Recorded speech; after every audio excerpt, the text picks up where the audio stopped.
The dust from the trading post settled around Victoria's worn boots as she stood in silence, watching the man who'd raised her since she was 12 bargain away her future for a rifle with brass fittings and a polished walnut stock.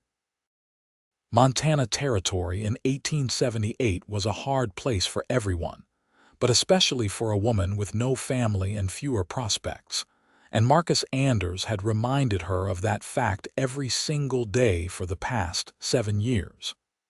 Now 19, Victoria had known this moment would come eventually. Men like Marcus didn't keep young women around out of the kindness of their hearts, not when they could turn a profit. The cowboy standing across from Marcus looked uncomfortable, shifting his weight from one leg to the other as he examined the rifle.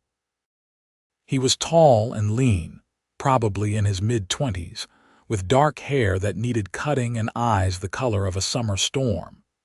His clothes were dusty from travel, but his face was clean-shaven, and there was something about the set of his jaw that spoke of stubbornness. "She can cook and mend," Marcus was saying, gesturing at Victoria like she was a mare up for auction. "Works hard, doesn't complain much. You'll get your money's worth." The cowboy, whose name Victoria had heard was Samuel Keller, finally looked up from the rifle to meet her eyes. She held his gaze, refusing to look away first, refusing to show the terror that was making her hands shake. She'd tucked them into the pockets of her faded calico dress so no one would see. "I came here for a rifle," Samuel said slowly, his voice carrying a slight drawl that suggested he'd spent time further south. "Not a wife." "Who said anything about a wife?" Marcus laughed, and the sound made Victoria's stomach turn. "I'm talking about help. You got that ranch outside Mineral Point, don't you? Could use someone to keep house." Samuel's jaw tightened. He looked at Victoria again, and she saw something shift in his expression, something she couldn't quite name. Recognition, maybe, or pity. "This how you want things?" Samuel asked, and it took Victoria a moment to realize he was speaking to her, not Marcus. "Doesn't matter what she wants," Marcus interjected before she could answer. "We got a deal or not?" Samuel's attention didn't waver from Victoria's face. "I asked her." Victoria's throat felt tight. No one had asked her what she wanted in 7 years. Not since the fever took her parents and left her orphaned in a wagon train heading west. Not since Marcus had taken her in with promises of safety that had slowly curdled into something else entirely. "No," she said quietly. "This isn't how I want things." Marcus's face darkened. "Girl, you don't have a say in this. I fed you, clothed you, kept a roof over your head when no one else would. You owe me." "Seems to me a child doesn't owe a grown man for basic decency," Samuel said, his voice still calm but with an edge to it now. He set the rifle down on the trading post counter with deliberate care. "I'll take the rifle, but the lady comes with me of her own free will, or she doesn't come at all." "That wasn't the deal," Marcus sputtered, his face reddening. "It is now." Samuel pulled a leather pouch from his belt and counted out coins onto the counter, the metal clinking in the sudden silence. "That's for the rifle. Fair price as agreed." He turned back to Victoria. "You want to stay here with him, that's your choice. You want to come work at my ranch, earn your own wages and your own way, that's also your choice. But nobody's trading you for anything." Victoria stared at him, trying to understand what was happening. Her heart was pounding so hard she could feel it in her throat. "You'd pay me wages." "Fair wages for fair work," Samuel confirmed. "Room and board and coin at the end of every month. You don't like the arrangement, you can leave anytime." "She can't just leave," Marcus protested. "She's got no money, nowhere to go." "Then I guess she'll have to earn some money," Samuel said. He picked up the rifle, checked it over one more time, then looked at Victoria. "What's it going to be, Miss Victoria?" she said. "Victoria Anders." She hated using Marcus's name, but it was the only one she had. "Miss Anders," Samuel acknowledged with a slight nod. "I've got a horse outside and a 2-hour ride back to the ranch. I'll be leaving in 5 minutes, whether that's alone or with company." He walked out of the trading post without another word, the rifle held loosely in one hand, the door swinging shut behind him with a soft thud. Marcus rounded on Victoria immediately. "You ungrateful little wretch. After everything I've done for you, you walk out that door, you're dead to me." "You hear? Dead." Victoria's hands had stopped shaking. She pulled them from her pockets and walked toward the door, her steps steady despite the fear still coursing through her veins. "I've been dead to you for years, Marcus. You just didn't notice." The sunlight outside was bright enough to make her squint. Samuel Keller was indeed preparing to leave, tightening the cinch on a sturdy bay horse and securing the rifle in its scabbard. He had another horse with him, a gray mare that looked patient and calm. "I don't have anything to bring," Victoria said, stopping a few feet away from him. "Just what I'm wearing." Samuel glanced at her, then continued with his work. "We'll figure that out. Can you ride?" Yes. Her father had taught her before he died, though she hadn't been on a horse in years. "Good." He gestured to the gray mare. "That's Bella. She's gentle. We'll take it slow." Victoria approached the mare carefully, running a hand down her soft nose.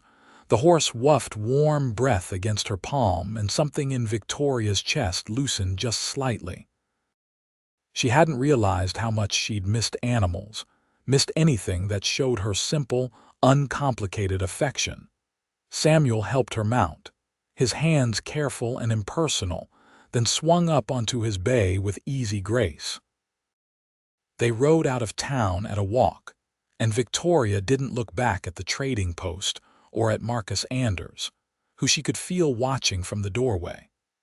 The Montana landscape rolled out around them in shades of gold and green, the summer grass rippling in the breeze like water. Mountains rose in the distance, their peaks still touched with snow despite the season. Victoria had almost forgotten how beautiful it could be out here, how vast and open. Marcus had kept her close to town these last few years, and her world had shrunk to the 4 walls of his cabin and the brief trips to buy supplies. "Your ranch," she said after they'd been riding for about 20 minutes. "You run it alone." "For now," Samuel said. "Had a partner, but he headed back east last spring. Got married, wanted to start fresh." He paused. "It's not fancy. 2-room cabin, barn, about 50 head of cattle, enough to make a living, but I won't lie and say it's easy work. I'm not afraid of work. Didn't figure you were." He glanced at her. "What I said back there about leaving any time you want, I meant that. I'm not looking to trap anybody." "Then why did you agree to the trade in the first place?" The question had been burning in her mind since they'd left town. Samuel was quiet for a long moment, his eyes on the horizon. "My father used to trade in human lives," he said finally. "Before the war, down in Kansas. I was just a boy, but I remember. When I was old enough to understand what he'd been doing, I left home and never went back." He looked at her again, and his gray eyes were serious. "I agreed to that trade because I wanted to get you away from that man. Something about the way he talked about you, the way you stood there trying not to shake. I've seen that before, saw it enough to last a lifetime." Victoria's throat tightened. "Thank you," she managed.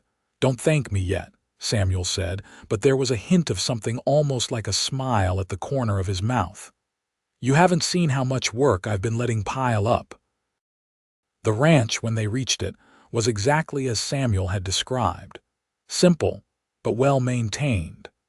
The cabin was built of solid logs with a stone chimney, and the barn looked weatherproof and sturdy.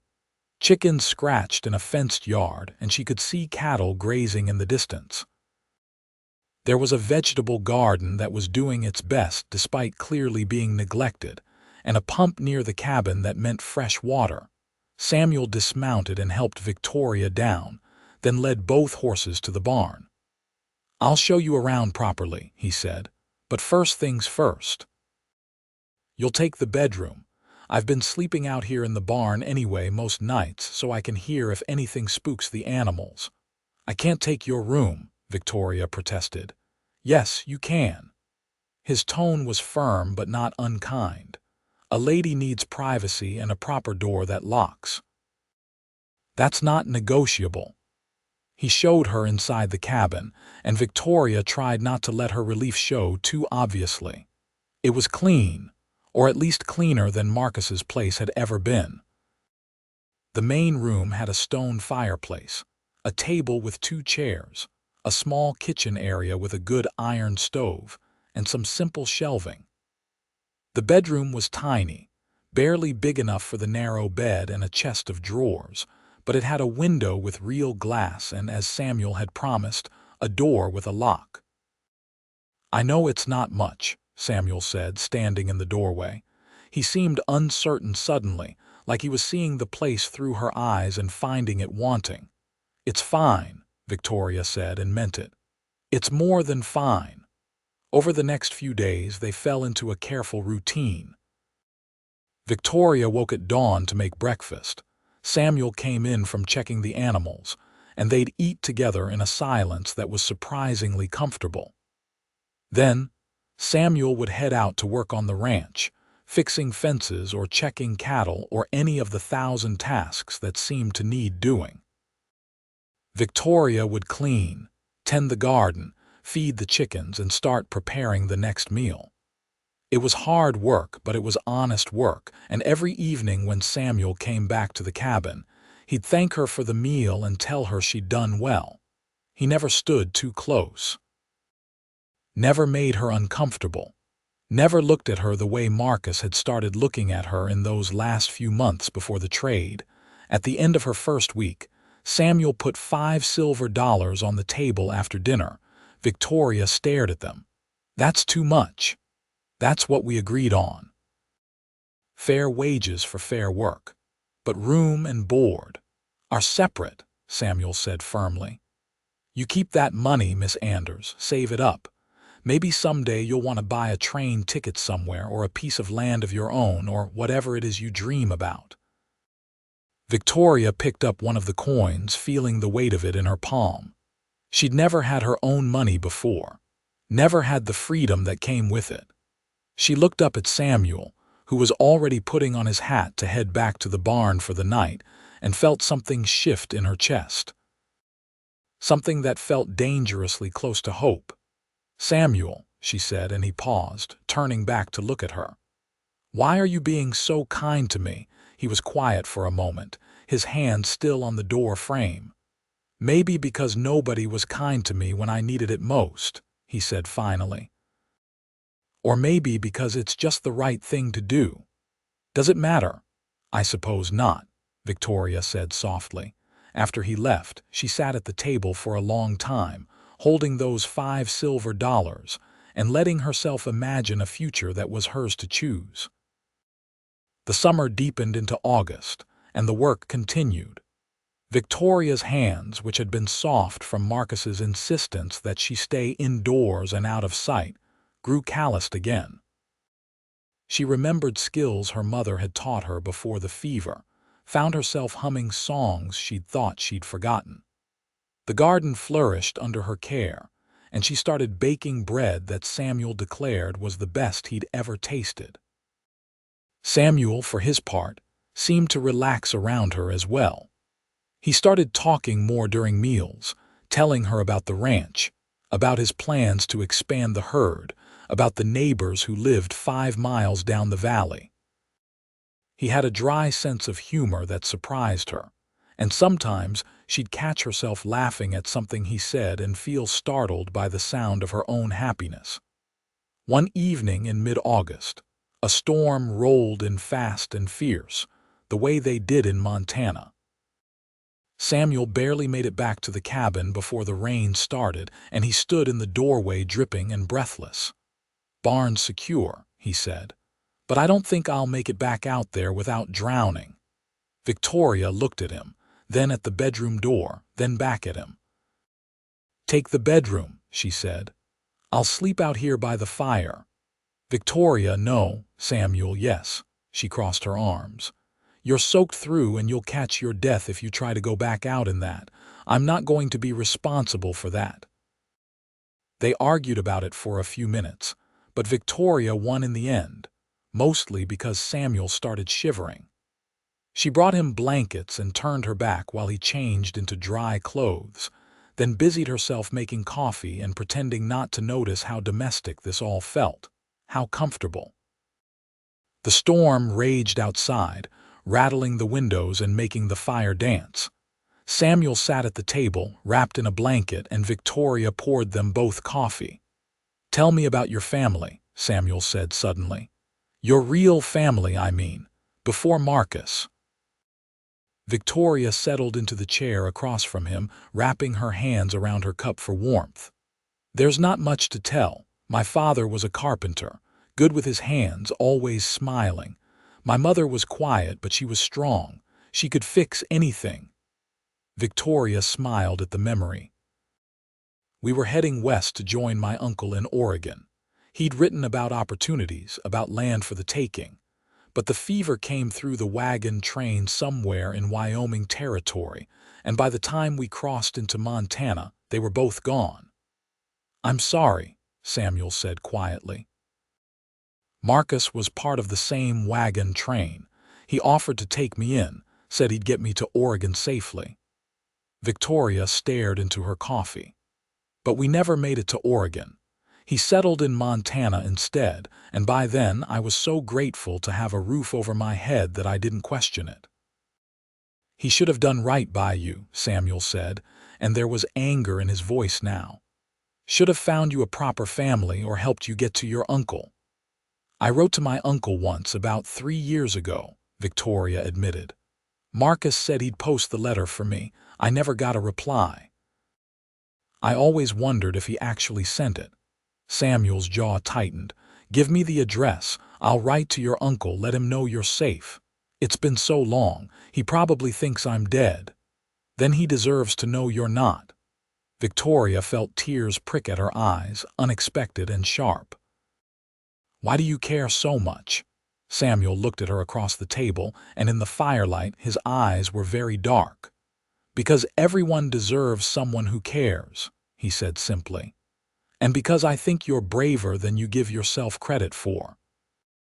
That night, lying by the fire while Samuel slept in the bedroom, Victoria stared at the ceiling and acknowledged what she'd been trying not to think about for weeks. She was falling in love with Samuel Keller. With his quiet kindness, his steady presence, the way he treated her like a person instead of property. It was foolish and dangerous and completely inevitable. In the morning, the storm had passed, leaving the world washed clean and sparkling. Samuel emerged from the bedroom looking rested, and over breakfast, he brought up something that had clearly been on his mind. "There's a dance in Mineral Point next Saturday," he said, not quite meeting her eyes. "Social gathering, happens every few months. Most of the ranchers and townspeople attend." He paused. "I was thinking we might go. If you wanted to, I mean. It would be a chance for you to meet some of the other women in the area, make some friends." Victoria's heart jumped. "You want to take me to a dance?" "Only if you want to go," Samuel said quickly. "No pressure. Just thought you might like to get off the ranch for an evening, see some other faces." "I'd like that," Victoria said, trying to keep her voice steady. "Thank you." The week leading up to the dance felt strange and charged. Victoria found herself acutely aware of Samuel in ways she hadn't been before. The way he moved, the sound of his voice, the rare smiles that lit up his whole face. She caught him watching her sometimes, too, and when their eyes met, he'd look away quickly, a hint of color in his cheeks. The problem of what to wear to the dance loomed large. Victoria had only 2 dresses, both of them faded and worn. Samuel noticed her examining them critically the day before the dance and cleared his throat awkwardly. "There's a general store in town," he said. "They have ready-made dresses or fabric if you prefer to make your own. We could stop there before the dance. I have money saved, Victoria said quickly, not wanting him to think she expected him to pay. I know, just offering. In the end, they rode into Mineral Point early on Saturday afternoon. The town was busier than Victoria had seen it before, people preparing for the evening's festivities. The general store was a revelation. Victoria hadn't been shopping, really shopping, since before her parents died. Marcus had always bought her clothes himself, choosing things that were practical and plain. Now, standing in front of a selection of ready-made dresses, she felt overwhelmed by choice. There was a blue one with little white flowers, a green one with lace at the collar, a yellow one that seemed too bright, too happy for someone like her. "The blue brings out your eyes," Samuel said quietly, and Victoria turned to find him standing a respectful distance away, hat in his hands. "You think so? I do," he paused. "But it's your choice. Get whichever one you like best." Victoria chose the blue dress, along with some new stockings and a ribbon for her hair. Samuel insisted on buying her a new pair of shoes as well, saying her boots wouldn't be suitable for dancing. She protested, but not too hard, and when she saw how happy it made him to do this small kindness, she stopped protesting altogether. They returned to the ranch so Victoria could change and prepare. She pumped water to wash with, then carefully put on the new dress. It fit better than anything she'd owned in years, the waist snug and the skirt full. She brushed out her long dark hair and tied it back with the ribbon, leaving a few curls loose around her face. When she emerged from the bedroom, Samuel was waiting by the door in clean clothes, his hair still damp from washing. He looked at her, and his expression made her breath catch. "You look beautiful," he said, his voice rough. "Thank you," Victoria managed. "You look quite handsome yourself." The ride back to town felt different than any of their previous trips. They were both dressed in their best, heading to a social event together, and it felt almost like courting. Victoria tried not to read too much into it, but she couldn't help the flutter of excitement in her chest.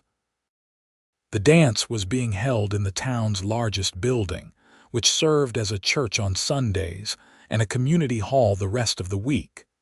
By the time they arrived, it was already full of people. Lanterns hung from the rafters, casting warm light over the crowd. A group of musicians was setting up in the corner, tuning their instruments. Tables laden with food lined one wall, and people clustered in groups, talking and laughing. Several heads turned as they entered, and Victoria felt self-conscious suddenly. She moved a little closer to Samuel, and he responded by offering her his arm.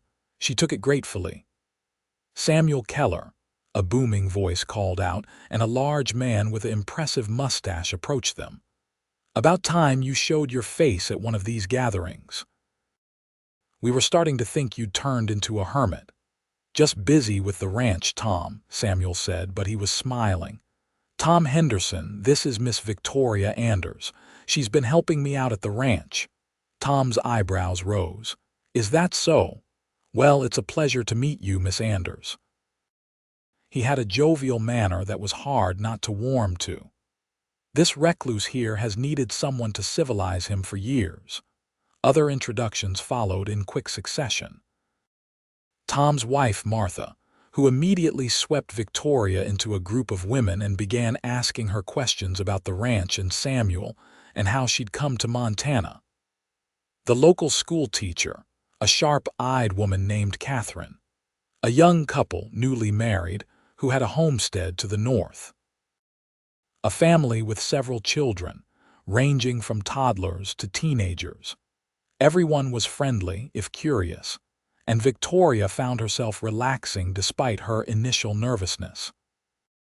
The women seemed genuinely glad to have another lady nearby, and they were already discussing quilting circles and church socials and various other activities Victoria could join. When the music started, Samuel appeared at her elbow. "Dance with me," he asked, and it wasn't really a question. Victoria had danced before, long ago, but never like this. Never with someone she cared about, never with so much at stake. Samuel's hand was warm on her waist, his other hand holding hers gently but firmly as they moved through the steps of a simple waltz. "You're good at this," Victoria said, surprised. "My mother insisted I learn," Samuel said. "Said a gentleman should know how to dance." He guided her through a turn. "It's been a while, though." They danced several more dances, and between sets, Samuel introduced her to more neighbors. Victoria's face hurt from smiling, but it was a good hurt. She hadn't realized how isolated she'd been with Marcus, how much she'd missed being part of a community. Late in the evening, after Victoria had danced with Tom Henderson and a few other men, after she'd eaten more food than she'd had in one sitting in months, she found herself standing outside the hall with Samuel, catching her breath in the cool night air. "Are you having a good time?" Samuel asked. "The best time I've had in years," Victoria said honestly. She turned to look at him. "Thank you for bringing me, Victoria," Samuel said, and something in his tone made her heart race. He took a step closer. "I need to tell you something. I've been trying to figure out the right time, the right words, but I don't think there is a right time." "What is it?" He took a breath. "When I saw you in that trading post, when I heard that man trying to trade you like you were nothing more than a possession, I was angry. Angry enough that I would have done anything to get you away from him. But I told myself it was just about doing the right thing, about helping someone who needed help." Victoria waited, barely breathing. "But it's not just that anymore," Samuel continued. "Maybe it never was. I think about you all the time, Victoria. I look forward to coming back to the cabin every evening just to see you. I find excuses to stay close to the house instead of riding out to check the far pastures. And tonight, watching you laugh and dance, watching you come alive around other people, I realized something." "What?" Victoria whispered. "I'm in love with you," Samuel said simply. "I know the situation is complicated. I know you might not feel the same way. I know I gave you my word that you could leave anytime, and I'll honor that. But I couldn't go another day without telling you how I feel." Victoria's eyes filled with tears, but they were happy tears. "You stubborn man," she said, her voice shaking. "I've been in love with you for weeks. I just didn't think someone like you could ever care for someone like me." "Someone like you." Samuel reached up to cup her face gently. "Victoria, you're the strongest, bravest, kindest person I've ever met. You took a terrible situation and you didn't just survive it, you grew from it. I'm the one who doesn't deserve you." "That's not true," Victoria said. She covered his hand with hers. "You gave me back my life. You treated me like a human being when everyone else had forgotten I was one. How could I not love you?" Samuel kissed her then, soft and sweet and full of promise. Victoria kissed him back, her heart full to overflowing. When they finally pulled apart, both a little breathless, Samuel rested his forehead against hers. "I want to do this right," he said. "Court you properly, ask you to marry me when the time is right, if that's what you want." "That's what I want," Victoria confirmed. "More than anything." They went back inside hand in hand, and if anyone noticed the change between them, they were kind enough not to comment. They danced the last dance of the evening together, and on the ride home, Victoria sat a little closer to Samuel, her head occasionally resting on his shoulder. The next few months were the happiest of Victoria's life. True to his word, Samuel courted her properly. He brought her wildflowers from the meadow. He taught her to ride better, and they'd go on long rides together on Sunday afternoons. He kissed her good night every evening before heading to the barn, and those kisses grew gradually longer and more heated, though he was always respectful, always careful. Victoria wrote to her uncle in Oregon, and Samuel made sure the letter was posted. She didn't know if she'd ever hear back after all these years, but it felt good to try. She also became more involved in the community, joining the quilting circle and attending church services. The women of Mineral Point embraced her fully, and she made real friends for the first time since her parents died. The ranch prospered too. With Victoria managing the household so efficiently, Samuel was able to focus more on the cattle and the land. They talked about the future often, making plans for expanding the herd, maybe buying the adjacent property that was for sale, building a bigger house eventually. In late October, as the first snow was starting to fall, Samuel proposed officially. He did it in the cabin after dinner, dropping to one knee in front of the fireplace with a simple gold band he'd ridden all the way to Helena to buy. "Victoria Anders," he said, his voice steady despite the emotion in his eyes. "Will you marry me? Will you be my wife, my partner, my love for the rest of our lives?" "Yes," Victoria said, pulling him up so she could kiss him. "Yes, yes, yes." They were married in the church in Mineral Point 3 weeks later, on a cold November day with snow falling softly outside. Martha Henderson stood up with Victoria, and Tom stood up with Samuel. Most of the community attended, filling the small church to capacity. Victoria wore a new dress, white with blue trim, and carried a bouquet of dried flowers that the ladies of the quilting circle had arranged for her. When Samuel kissed her at the altar, making her officially Victoria Keller, she felt like her heart might burst from happiness. The wedding celebration was held in the same hall where they'd attended the dance. And this time, everyone danced and ate and toasted the new couple until late into the night. When it was finally time to leave, Samuel lifted Victoria onto his horse and mounted behind her, holding her close for the ride home. "Mrs. Keller," he murmured into her hair. "Mr. Keller," she replied, smiling. That night, for the first time, Victoria didn't sleep alone in the bedroom. Samuel carried her over the threshold like a bride in the old stories, and he loved her gently and thoroughly, showing her without words just how much she meant to him. Afterward, lying in his arms, Victoria thought about how far she'd come from that terrified girl in the trading post, and she sent up a silent prayer of gratitude. Winter settled over the ranch like a blanket. Samuel had prepared well, and they had plenty of supplies to see them through. The cattle were in the sheltered valley, and the barn was stocked with hay. Most days they stayed close to the cabin, working on indoor projects. Victoria made curtains for the windows and a quilt for their bed. Samuel repaired tack and tools and taught Victoria how to play chess with a set he'd carved himself. They read to each other in the evenings, books borrowed from Catherine, the schoolteacher. They talked about everything and nothing. They learned each other's bodies, each other's hearts. Samuel proved to be an attentive and passionate husband, and Victoria discovered that the physical side of marriage, which she'd always been taught to fear, could be a source of joy and connection when it was with someone you truly loved. In February, on a day when the sun was bright despite the cold, a letter arrived. The postal rider made it through despite the snow, and he had a letter addressed to Victoria. It was from Oregon, from her uncle. Victoria's hands shook as she opened it, Samuel standing close behind her, one hand on her shoulder for support. As she read, tears started falling down her face, but they were good tears. Her uncle had never received her first letter, the one Marcus was supposed to have posted.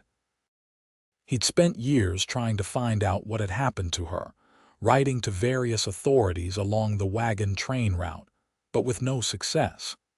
He'd eventually assumed she'd died with her parents. Getting her recent letter had been a shock and a blessing. He was overjoyed to know she was alive and well and married. He enclosed a photograph of his family, including Victoria's 3 cousins she'd never met, and he begged her to write back with more details about her life. "He wants us to visit," Victoria said, wiping her eyes. "He says we'd always be welcome for as long as we want to stay." "Then we'll go," Samuel said immediately. "Maybe in the spring when travel is easier." "You do that. Leave the ranch for that long, Victoria, love.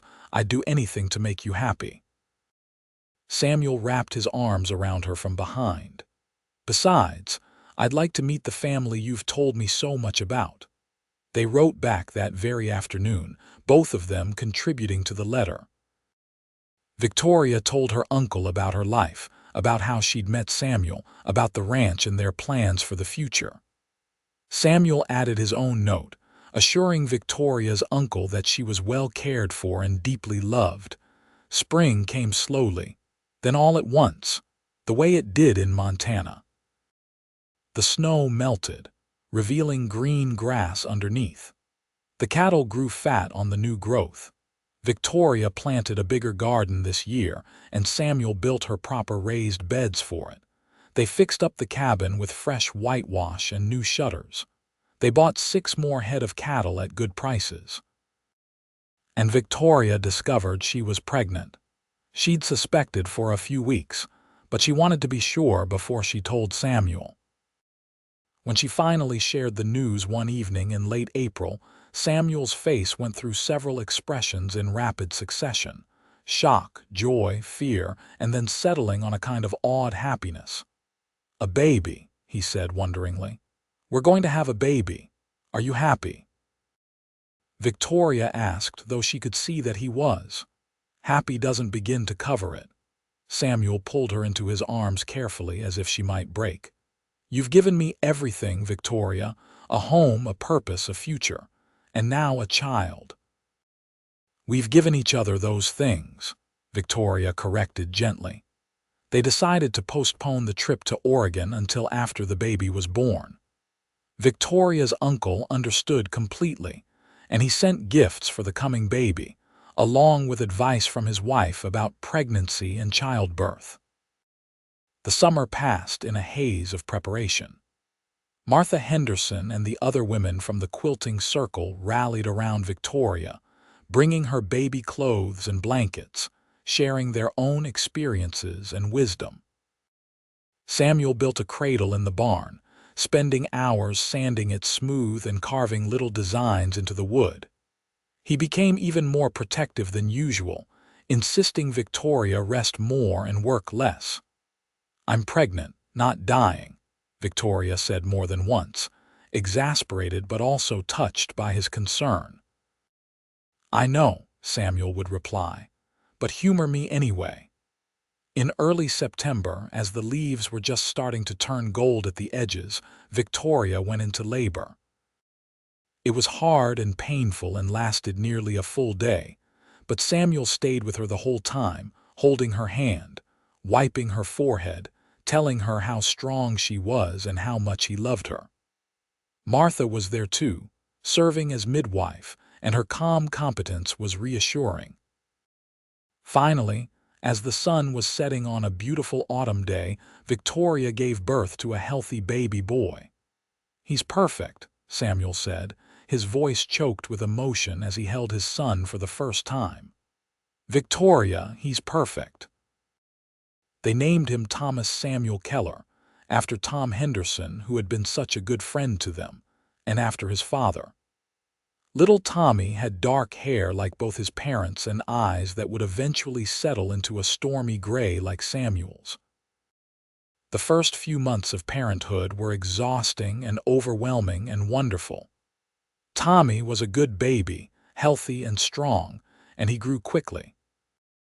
Samuel proved to be a devoted father, getting up in the night to bring the baby to Victoria for feeding, changing diapers without complaint, walking the floor with Tommy when he was fussy. "You're a natural at this," Victoria told him one night, watching him rock their son back to sleep. "I want to be the father mine never was," Samuel said quietly. "I want Tommy to grow up knowing he's loved, knowing he's safe." "He will," Victoria assured him. "We both do." When Tommy was 6 months old, they finally made the trip to Oregon. It was a long journey, but Tommy handled it well, and it was wonderful to finally meet Victoria's uncle and his family. They stayed for 3 weeks, and it felt like coming home in a way Victoria hadn't expected. Her uncle cried when he held Tommy, saying how much the baby looked like Victoria's father. On the journey back to Montana, with Tommy sleeping peacefully between them in the wagon, Victoria reflected on how much her life had changed in just 2 years. She'd gone from being traded like property to being a wife, a mother, a partner in building something meaningful. "What are you thinking about?" Samuel asked, noticing her faraway expression. "How lucky I am," Victoria said simply. "How lucky we both are." Samuel reached over to take her hand. "Luck had nothing to do with it. We made this life together, Victoria, through choices and hard work and love. Over the next few years, the ranch continued to grow and prosper. Samuel and Victoria bought that adjacent property they'd been eyeing, expanding their holdings significantly. They hired help, a young man named David who was learning the ranching trade, which gave Samuel more time to spend with his family. Tommy grew into a bright, energetic toddler, always following his father around, trying to help with everything. When he was 3, Victoria gave birth to twin girls, Sarah and Emma. Samuel had been beside himself with worry during the pregnancy, terrified of something going wrong, but the delivery went smoothly and both girls were healthy. 3 children, Samuel marveled, looking at his daughters in their shared cradle while Tommy climbed into Victoria's lap on the bed. "We're outnumbered now. We can handle it," Victoria said confidently, and they could. Life fell into a new rhythm, busier and louder than before, but full of love and laughter. The cabin, which had once seemed adequate, was now bursting at the seams, so Samuel began building a larger house on the property. It took 2 years, working on it in spare moments between ranching duties, but when it was finally finished, it was beautiful. 2 stories, with bedrooms for everyone, a large kitchen where Victoria could cook and bake to her heart's content, and a parlor with a stone fireplace where they'd gather on winter evenings. Tommy started school in Mineral Point, riding in with Samuel when he went to town for supplies. The twins were inseparable, developing their own language that only they seemed to understand. Samuel proved to be a patient, loving father, teaching his children about the land and the animals, but also about kindness and fairness and the importance of treating everyone with respect. "You're teaching them the things you wish your father had taught you," Victoria observed one evening, watching Samuel explain to 5-year-old Tommy why it was important to be gentle with the barn cats. "I suppose I am," Samuel said. "Is that wrong?" "It's perfect," Victoria assured him. "You're breaking the cycle. You're giving them everything you didn't have." One evening when Tommy was 8 and the twins were 5, the family was sitting around the dinner table when Tommy asked a question that made both parents pause. "Papa, how did you and Mama meet?" Samuel and Victoria exchanged glances. They'd known this question would come eventually, but they hadn't quite figured out how to answer it in a way that was truthful but age-appropriate. "Your mother was in a difficult situation," Samuel said carefully. "And I was fortunate enough to be able to help her." "What kind of difficult situation?" Victoria took over.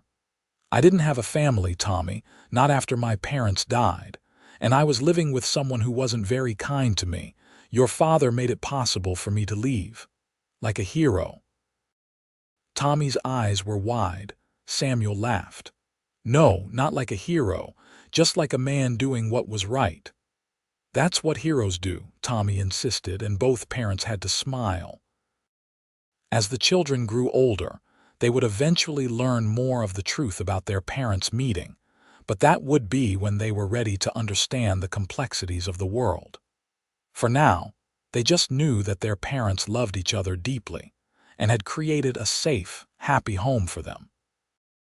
The years continued to pass, marked by seasons and harvests, by holidays and birthdays, by small moments of joy and occasional challenges. There were hard winters and dry summers, years when the cattle prices were low and money was tight, times when illness swept through the household and worry kept them all awake at night. But through it all, Samuel and Victoria faced everything together, their love deepening and maturing with each passing year. When Tommy was 12, he started helping seriously with the ranch work, showing a natural aptitude for handling cattle that made Samuel proud. The twins developed distinct personalities as they grew. Sarah was quiet and studious, often found with her nose in a book, while Emma was adventurous and daring, always climbing trees and exploring. Victoria saw herself in both of them, different aspects of her own personality reflected in her daughters. Samuel's hair started showing gray at the temples, and he teased Victoria about finding a gray hair of her own. They were in their 30s now, settled and content, still very much in love. "Do you ever think about that day?" Victoria asked one night as they sat on the porch of their home, watching the sunset paint the sky in shades of orange and pink. The children were inside doing their lessons. "The day we met. Every day," Samuel said. "I think about how close I came to just buying that rifle and walking away, what my life would be like now if I had." "Empty," Victoria suggested. "Unbearably empty," Samuel agreed. He took her hand, threading his fingers through hers. "I gave back the rifle and kept you close, and it was the best decision I ever made." Victoria leaned her head on his shoulder. "I was so scared that day, so certain my life was over in any way that mattered. And now I have everything I never knew I could dream of. A husband I love, children who fill my heart, a home that's truly mine." She turned to look at him. "You gave me back my life, Samuel, my real life." "We gave each other that," Samuel said, echoing her words from years ago. "We saved each other, Victoria." On their 10th wedding anniversary, the whole town of Mineral Point turned out to celebrate with them. Tom and Martha Henderson hosted a party at their ranch, and people came from miles around. There was food and music and dancing, just like that first dance where Samuel and Victoria had admitted their feelings for each other. "Dance with me," Samuel asked Victoria, just as he had that night 10 years ago. "Always," Victoria replied. They danced under the stars, surrounded by friends and neighbors, their children watching with the resigned embarrassment that children felt about their parents' affection. But Victoria could also see Tommy smile when Samuel dipped her dramatically, could see the twins giggling when their parents kissed. 10 years, Samuel said softly, only for her to hear. "Here's to 50 more." "At least 50, Victoria agreed.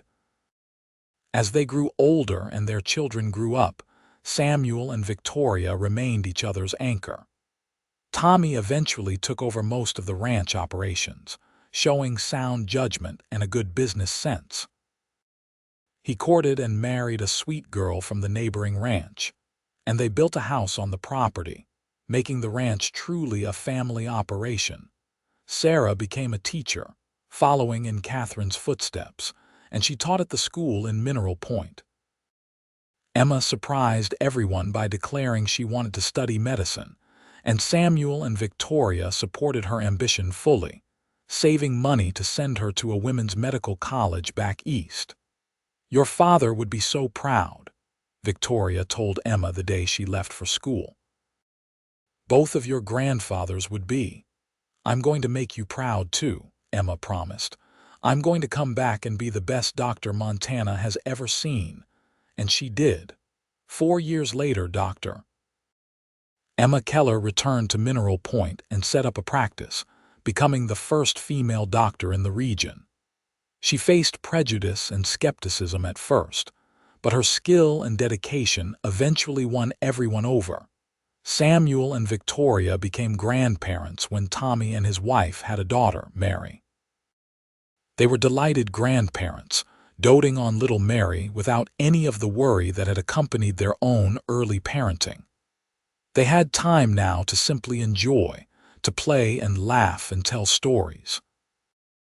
On one of these afternoons, while Victoria was teaching 5-year-old Mary how to bake bread, the little girl asked about the photograph that hung over the fireplace. It was from Samuel and Victoria's wedding day, faded now but still clear. "Tell me about your wedding, Grandma," Mary said. Victoria looked at the photograph, at the young faces so full of hope and love. "It was a beautiful day," she said. "Cold and snowy, but beautiful. I married the best man I'd ever met, and we promised to love each other forever." "And have you?" Mary asked. "Loved each other forever?" "Every single day," Victoria confirmed. "Even on the hard days, especially on the hard days, we've loved each other." Samuel came in from the barn then, stamping snow from his boots.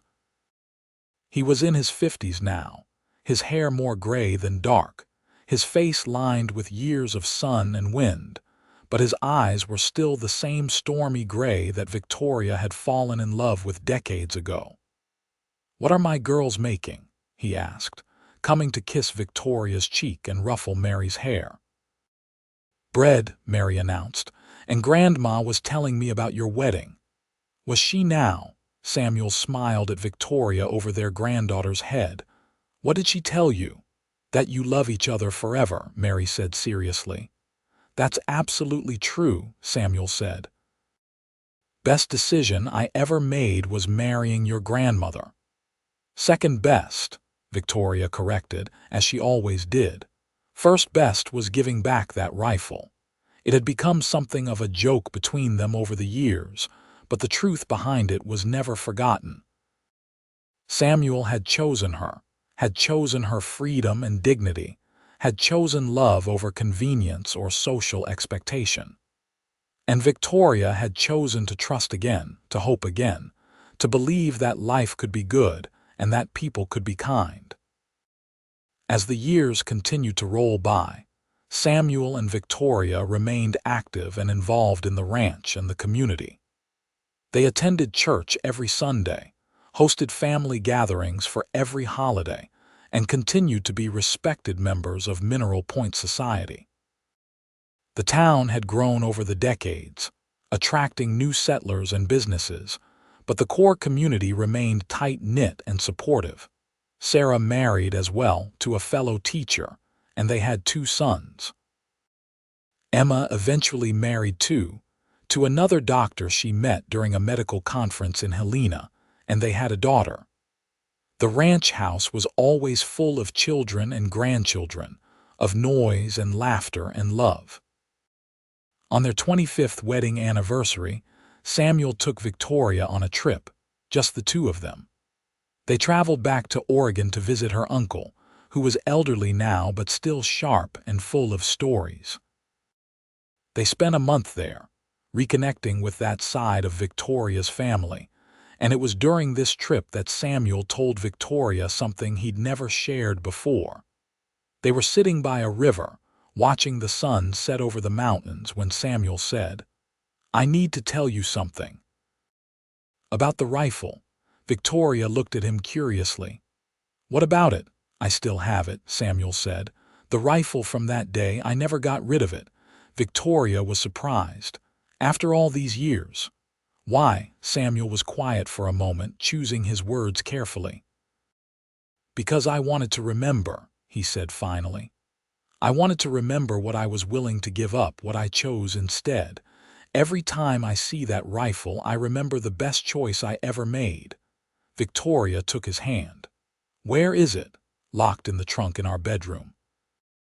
"I look at it sometimes, usually on our anniversary, and I think about how different our lives could have been if I'd made a different choice that day." "Show me when we get home," Victoria said.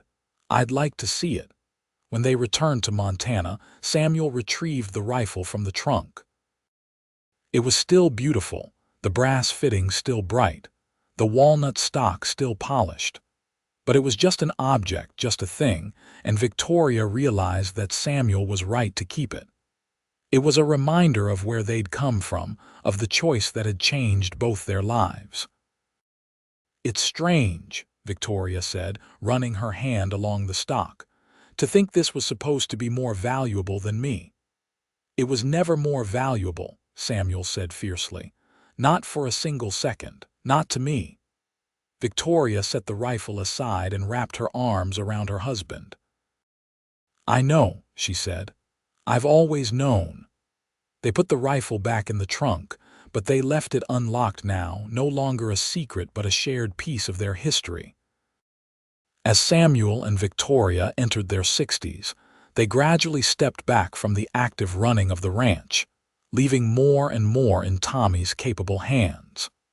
They had time now for the things they'd always wanted to do but had been too busy for. Samuel taught Victoria to fish, and they'd spend lazy afternoons by the stream on the property. Victoria taught Samuel to sketch, and he discovered a talent for capturing the landscape they both loved. They took walks every evening, weather permitting, often hand in hand like young sweethearts. They watched their grandchildren grow, offering advice when asked, but mostly just enjoying the show. They sat on their porch and reminisced about the past while making plans for whatever future they had left. "You have any regrets?" Victoria asked Samuel one evening as they sat watching the stars come out. Samuel thought about it seriously, as he always did when she asked important questions. "Only one," he said finally. "I regret that I couldn't give you those first 19 years. That I couldn't save you from what you went through with Marcus. If you had, we might never have met," Victoria pointed out. "Everything that happened, as hard as it was, led me to you." "I suppose that's true," Samuel acknowledged. "What about you? Any regrets?" "Not a single one," Victoria said firmly. "Not one single moment since the day you gave back that rifle and kept me close." On a cold morning in early March, when Samuel was 67 and Victoria was 64, they woke up in the bed they'd shared for over 30 years and realized they'd both lived to see their 42nd wedding anniversary. It wasn't until later that day, of course, because their anniversary was in November, but the thought made them both smile. They were great-grandparents now. Mary had married and had a baby of her own, a boy named Samuel in honor of his great-grandfather. The ranch was thriving under Tommy's management, with all 4 of their grandsons working the land alongside him. Emma's medical practice was so successful she'd taken on a partner. Sarah had retired from teaching, but was writing a book about the history of Mineral Point. "We built something good," Samuel said to Victoria as they sat in the parlor watching the snow fall outside. "Didn't we?" "We built something wonderful," Victoria agreed. She was knitting a blanket for baby Samuel, her hands still steady despite her age. "A family, a home, a legacy." Samuel got up from his chair and came to sit beside her on the sofa, something he did often these days, as if he couldn't stand to be too far from her even for a moment. "You know what the best part is?" "What?" "It's not over yet," Samuel said, taking her hand. "We're not done building, not done loving, not done making memories." "No," Victoria agreed, leaning into him. "We're not done yet." They sat like that for a long time, watching the snow and thinking about all the years behind them and whatever years lay ahead. Outside, the Montana wind howled around their sturdy house, but inside it was warm and safe and full of love. Because 42 years ago, in a dusty trading post in a rough Montana town, a cowboy had looked at a rifle and then at a frightened young woman, and he'd made a choice. He'd given back the rifle and kept her close. And from that one choice, an entire world had grown. A marriage, a family, a ranch, a life filled with more joy than either of them could have imagined. It wasn't a fairy tale. There had been hard times and struggles, moments of fear and doubt, challenges that had tested them both. But through it all, they'd had each other. They'd had the love that had started on that first evening when Samuel had offered her a choice and Victoria had chosen to trust again. The snow continued to fall, blanketing the ranch in white, and Samuel and Victoria sat together in their warm home, surrounded by evidence of the life they'd built. On the mantel sat photographs of their children and grandchildren and great-grandchildren. On the walls hung sketches Samuel had made and samplers Victoria had stitched. In every corner were memories of holidays and birthdays and ordinary days made special by being together.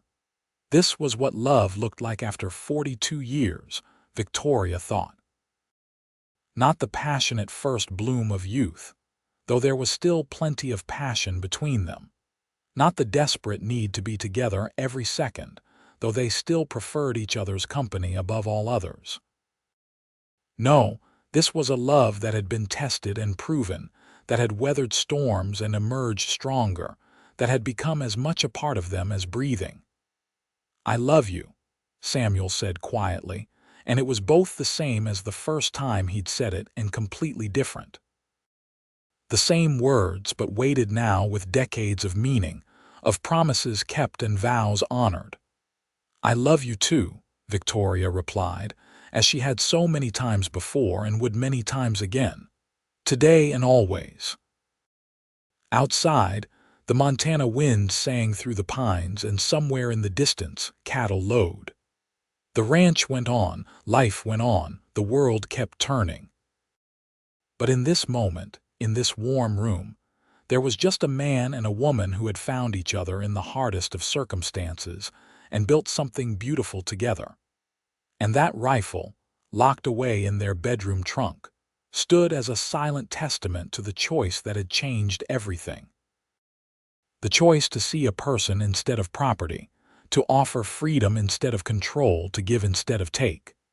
The choice that had led to this, a life well lived, a love well earned, a story with the happiest of endings, because sometimes the best things in life come from the simplest choices. Sometimes all it takes is one person deciding to do the right thing, to be kind when cruelty would be easier, to choose love when fear would be safer.